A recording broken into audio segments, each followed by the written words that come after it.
Hey, you're listening to Blindsight. Let's go. Mental health isn't something to take lightly. It's time to fight. It's time to thrive. Let's do this.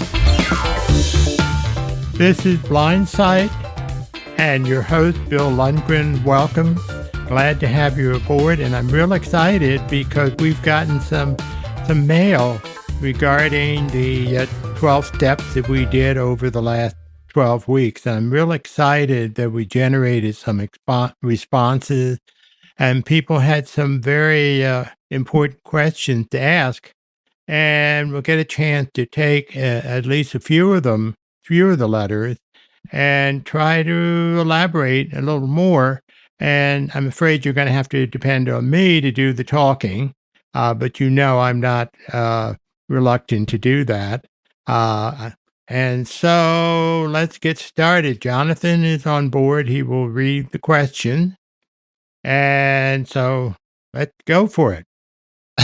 Yeah, I'm excited. It's really nice to have people who are listening quite literally from all over the nation, from all over the world. And, sometimes as producers and hosts, we don't know really where our information is coming from and who's out there listening. So to all of you guys out there who are actually listening to this show, we love and appreciate you. And thank you for these questions. Some of these are pretty intense. And so we've got 5 of them in the queue. So I hope we can get through them all. But we're going to start off with Shannon in Minnesota. Hey, Bill, in episode 1 on step 1, you talked about admitting powerlessness over addiction. I get that in my head, but my heart, I'm still clinging to control. Or in my heart, I'm still clinging to control. How do I let go without feeling like I'm giving up on myself? Any advice on what that surrender actually looks like day to day? Good question. Great question. And it's a question that a lot of people ask, because the whole idea of being powerless over anything and being powerless over addiction is a difficult concept to swallow, because we can't imagine that we're powerless over anything. And that's where we run into trouble. And I think the whole powerless thing is actually the first step that he's talking about is understanding that your life is unmanageable. And we I know my life gets a little unmanageable at times, and I kind of like, oh, it's not really unmanageable, and I go back and forth, and like any human being, I say, am I really?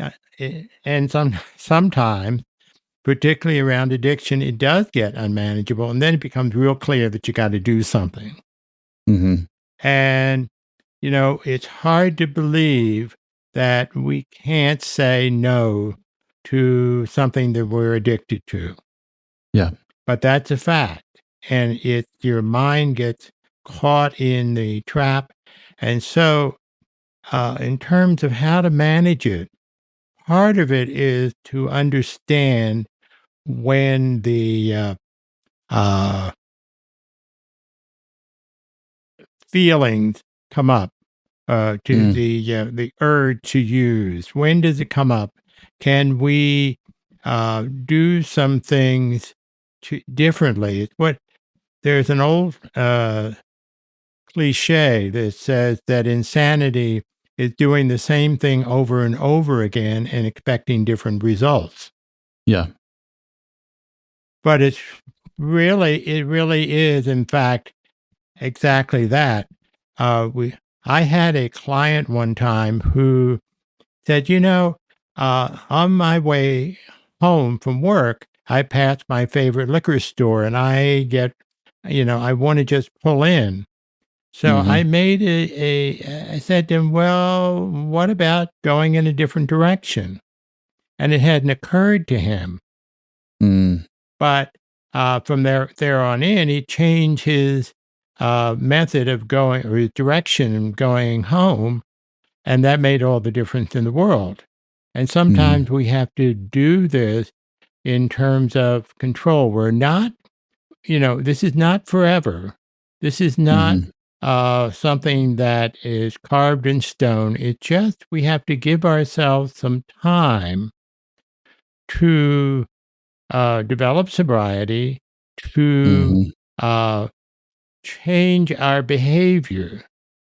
And again, an analogy I use with clients is what arm do you put you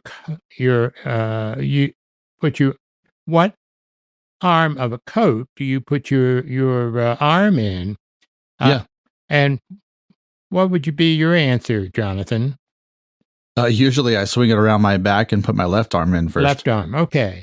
Now, if I were to give you an assignment to, from now on, for the next couple of weeks, arrange to only put your right arm in first, that would get really confusing. Yeah, it would actually. Yeah, right. Because we're so used to doing, well, addiction is something similar. If we have to Mm, change some things that we do. And I know we don't like to do it. For example, if a party where liquor is being served is a trigger for you, mhm, then for the time being, one of two things. If you have to go to the party for some reason, you go just for a few minutes, say hello, and leave, or you just beg off for a while until you feel more in quote control. I think this is an interesting question too, because the person who wrote is really thinking about the dichotomy, which we will be talking about later in terms of mind, what we think, logic, versus what we feel. And he said, intellectually, I understand control, but I yeah, have a lot of trouble with the actually doing it. And that's where the dilemma is. And to find a way to change that for yourself then helps you to gain control and also give yourself a break. yeah, absolutely. You're new, and so Yeah, everything is going to get a little bit uh, complicated when you're changing behavior. sure. I don't like to change my behavior because it's such a pain in the butt. Right. Well, how do you get rid of that behavior without feeling like you're giving up on who you are? Yeah, well, that's the thing. You're really what you're doing is not giving up who you are. You're in fact enabling yourself with sobriety to Mhm. be more who you are, because that whatever you're addicted to has interfered from you being truly yourself. Yeah. And so this is the entryway to finding out who you really are. So what I'm hearing you say is that it's not necessarily giving up on yourself. It's enabling who you want to become.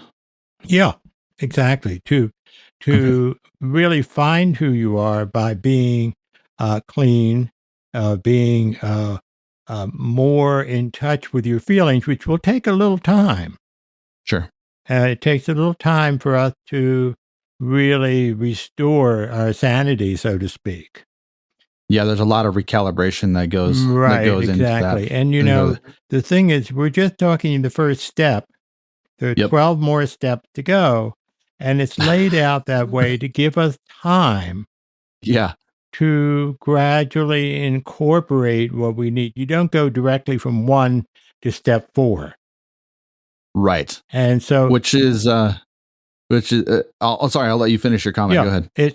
it's those other steps in between where, okay, we accept that we're unable to control, and then we come ready to do something about it. And the third, of course, is to some of the steps to help. And then the fourth being more concrete. Yeah. Yeah. Yeah, and speaking of the first step, actually, Shannon, thank you so much for emailing us. We really appreciate that, and thank you for that vulnerability. Yeah. Devin, uh, the subject is afraid of what I'll find in step four. Speaking of step four, I've been listening to Blindsight series and I'm stuck at step 4. I'm terrified of what I'll uncover in a moral inventory. What if I write something down and it changes how I see myself forever? How do you handle the fear of your own past? And do you have any tips on getting started without being overwhelmed? Holy smokes. that's that's a question and a half, Bill. Good luck. It is a question and a half, and I have to the first thing he's done is recognize that might Mm, be an impact on him. sure. But and that's certainly the start is to understand that. And with with the fourth step, when we're a newbie, we want to do all 12 steps within a couple of weeks. Yeah. And we don't give ourselves a chance to kind of take it slowly. I've had people do a moral inventory uh, several times in a number of years Mm, because some stuff, one of the things our body has and our mind has the capacity to block stuff that yeah. we don't think that our brain decides we're not ready for. Absolutely. And so, uh, what you have is the idea that there's going to be something that's going to come up. It's not going to come up until your brain is ready for you to look at it. And the Right. other piece of it is part of the fourth uh, step is not to uncover the dirt, Hmm. but to help you understand your past and then forgive yourself and find a way to forgive yourself if there's something major. The fact that you're saying, okay, that's in the past. There are a lot of reasons that happened. I'm not doing that again, and I'm going to forgive myself for what happened.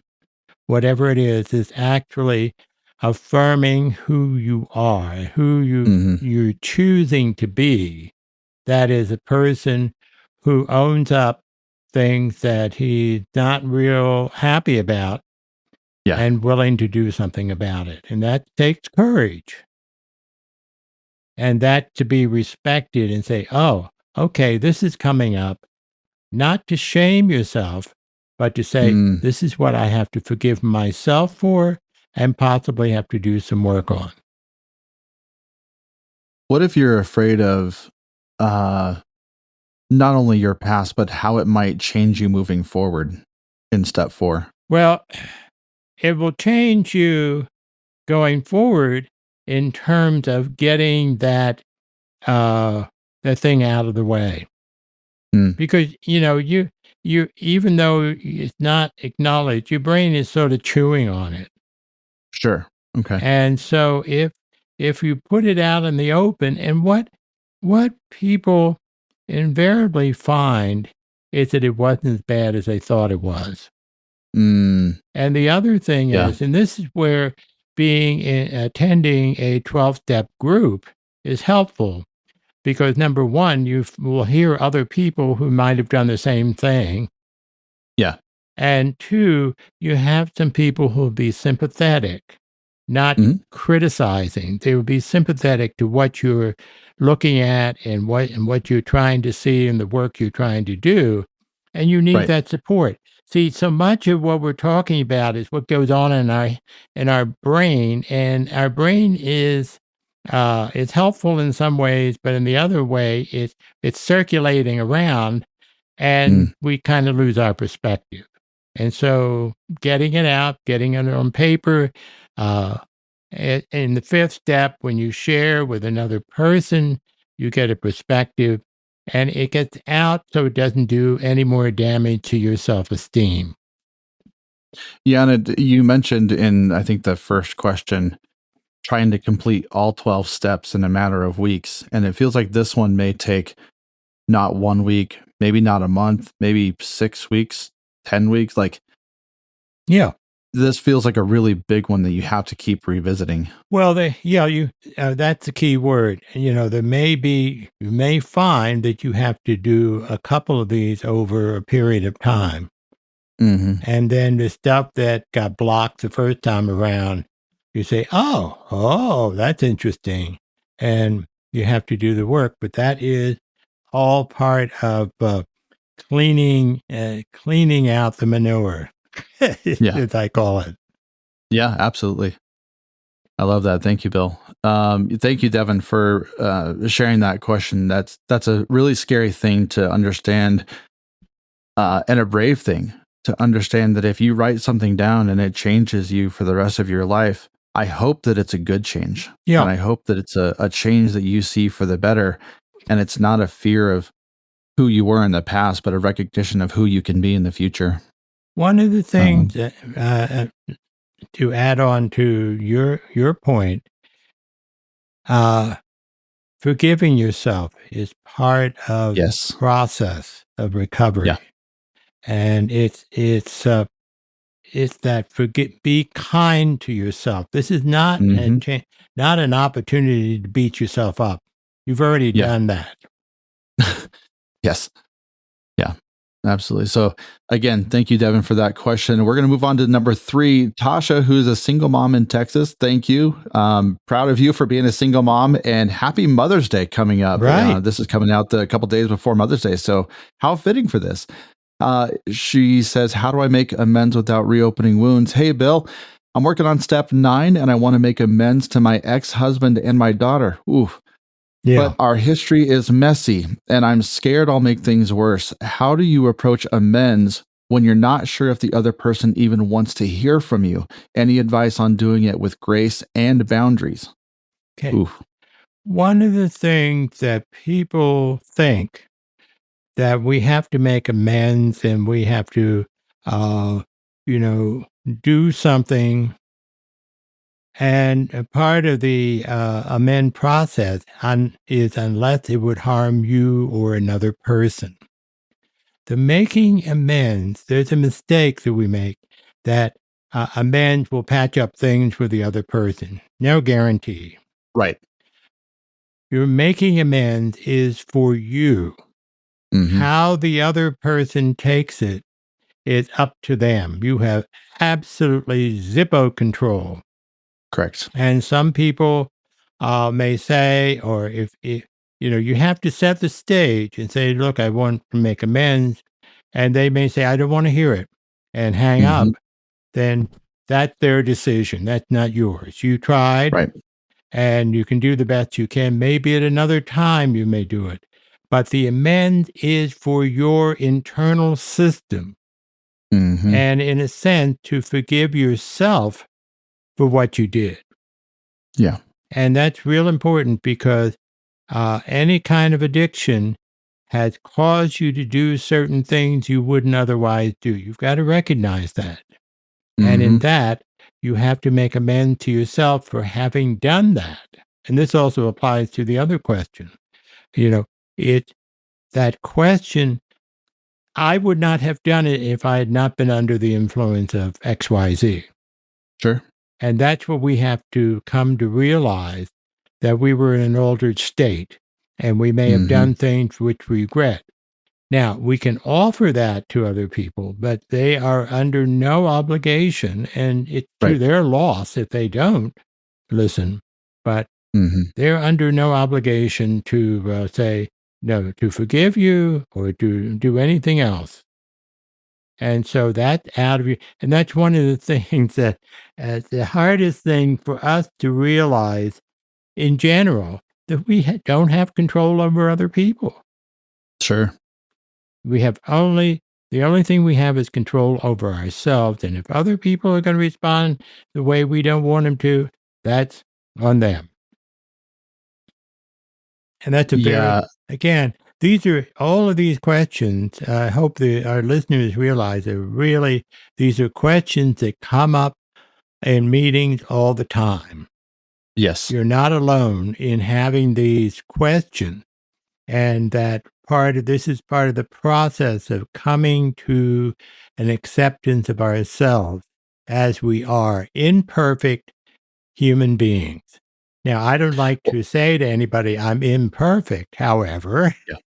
I Oh yeah, know that I absolutely. am. Yeah. And, and so all of us are. And we have to embrace the imperfection as well as, the things we do right. That's who we are. Well, if I could ask a follow-up question on this particular one, when you're thinking about trying to make amends with somebody, you talked about forgiveness in that last question and how you have to forgive yourself. Could you kind of frame, or would it be appropriate to frame trying to make amends as a way to forgive yourself and kind of saying, "Hey, I just want to let you know I'm sorry for what I did. I'm sorry that I did X, Y, and Z. I Right. would love, I just would love your forgiveness. I'm asking you that Well, no, forgiveness." don't ask, I say, I don't want you say, I hope you will Yes, forgive me because, sure, you, it doesn't matter what you want. It right, matters you can say, I hope that you'll forgive me for this, and we can start now to make a new life. But the hmm person may not be the kind of person who's willing to forgive, yeah. and you have no control. That's Eh, got to feel really good. I mean, to a point, just getting to that level and saying, will you? I hope you'll forgive me, and getting to that point of, wanting to make amends. Yeah. Mm-hmm. And then So, Tasha, then you can talk about, how can I make amends to you? And yeah, that's a big conversation. right. And some people will say, I don't think you can make up for that, but I'm willing to change, to start off a new relationship where you say, I don't never want to speak to you again. Hmm. And that's sad, but that you have done all that you can do under the circumstances. Yeah, absolutely. Tasha, thank you. And I hope we answered your question well enough. If you guys have any more questions, please send us some more mail and we're going to answer as many of these as we possibly can. Right. But we're going to move on. Chris in Seattle is struggling to connect with God in step 11. You talked about conscious contact with God in step 11, and it really stuck with me. I'm trying to pray and meditate, but I still feel distant and frustrated. What helped you deepen that connection? Any simple practices that brought you peace when you felt spiritually blocked? Mm, This was one I was real interested in getting another opinion. And I contacted Joe, who was the one who did step 11 for us. And he yeah. made a couple interesting points. And this applies to all the questions we have. There's something about ego, and there's also something about, I can't remember the other term, but self will. Okay. And what he's saying is that sometimes we pray and we want answers from God or higher power, and we Right. don't get it. And we Mm-hmm. get real PO. So what's the worth of, what's the value of this? Mm, And maybe higher power wants us to do some work on whatever it is we're praying rather than meditating to do some work on it. And Joe also made another interesting comment. He said, when you're in that kind of frustration, when you're really feeling like you're not hearing anything, the thing to do is to go out and help someone else. That is, give service to someone else. mm, And by that, you may get the answer indirectly by yeah. doing, rather than trying to Sure. get something written in papyrus handed to you, a clay tablet, that this is Right. what you're supposed to do. Go out Yeah. and be outside of yourself. Forget the ego, forget the self will. We say, okay, I'm not getting an answer. It's a good time for me to go out, even just a smiling at a stranger, say hello to a Yes. stranger. That's the Yeah. way you're getting outside of yourself. And sometimes that's an answer to exactly what we're looking for. So go out and connect. Go out and connect. Absolutely. That's a pretty easy one. Yeah.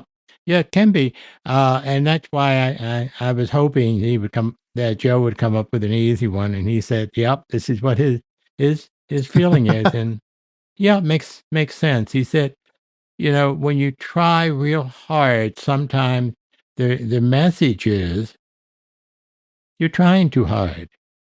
Hmm. And, sometimes when we say something is not, not working right, maybe it's just not the right time or the right way. What I need to do is what I can do, and that is to reach out to another person. Yes. Yeah, that's really great. That's an awesome question. So, Chris, thank you. They're all awesome questions. I'm so grateful. Yeah, yeah. Yeah. Well, we've got one more, Okay. and as we're wrapping up, this is Ellie, and the subject: can I really help someone in step 12 if I'm healing? Hey team, I love your episode in step 12. I want to share what I've learned, but I still feel like a work in progress. Is it okay to be a guide for someone else when I'm still healing myself? What advice would you give someone who wants to help others but still feels unqualified?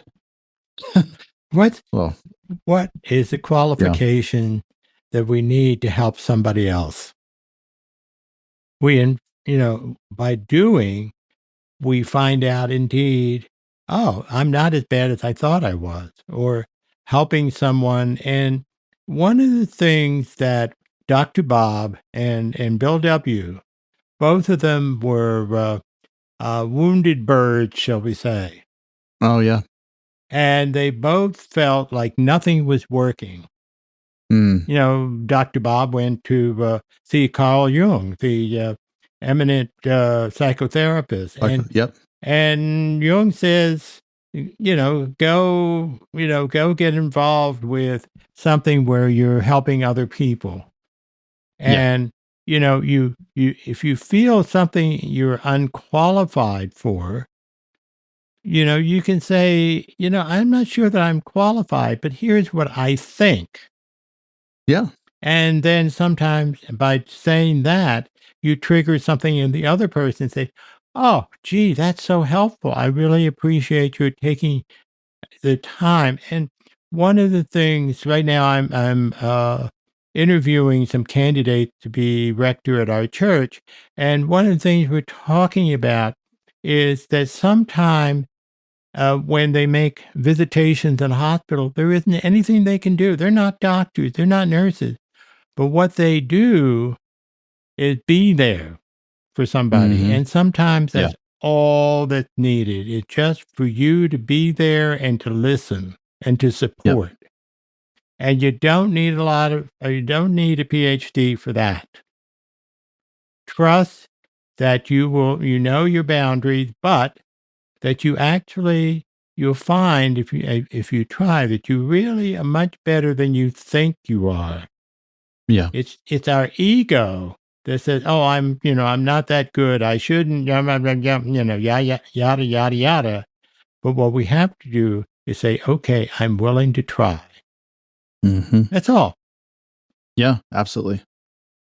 There's an aspect of humility that I like about this Right. question, Absolutely. um, because I kind of sounds like if you're in in step 12, you feel this. I related to the senior in high school who's in their last semester and they Yeah. want to give as much counsel and coaching to the freshmen who are coming up behind them, Yeah. and it's like I have answers for what I have done, Right. but I don't have any answers for what's to come. Yeah. And I appreciate the vulnerability of that question. Right. And I mean, it shows the desire of her heart to want to reach out and to help people who are coming up Right. behind her. Right. So I really appreciate that. And you see, that's when you reach out and help somebody, and reach out to somebody. Just the reaching out is the benefit. We don't have to be, geniuses.